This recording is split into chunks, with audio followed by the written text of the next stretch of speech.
Gabamenyi be county ya Kisii bali bamenyete ange nimanga babeire bakorokia koba nobwoba ogonene eyemaiga yokwanyoroka kwe liroba lyensemo eyo ase amagena abeire gakogwa gokia ase obumenyo bwabo ningana abere kwirera ogotwara obwobo bonene nabo gotatwara omorembe ase bono babeire bagosaba serikali enene nabo igo serikali elia ye county gotalera ensemeyo na kwene kinga nkumulikira barengane elinde kubatoria korwa ase amabe arabe gakoletwa nemibasokano enga buna eyo pato mawe yote naesa anguka kutoka juu ikifikia nyumba yoyote hapa chini inaangusa. Imeanguka karibu mara 3 ine pati mzuri ichapata watu wakiwa kwa hiyo manyumba.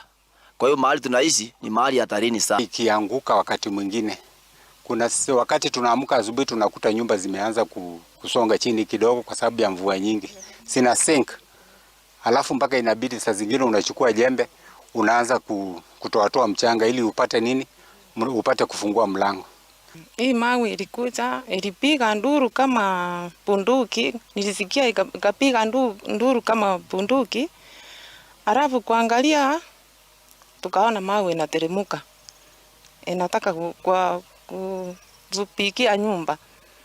Alafu tukaona tukasema Mungu tusaidie. Hii ni nini? Nakuja saa 10 na nakuja mpaka hapa.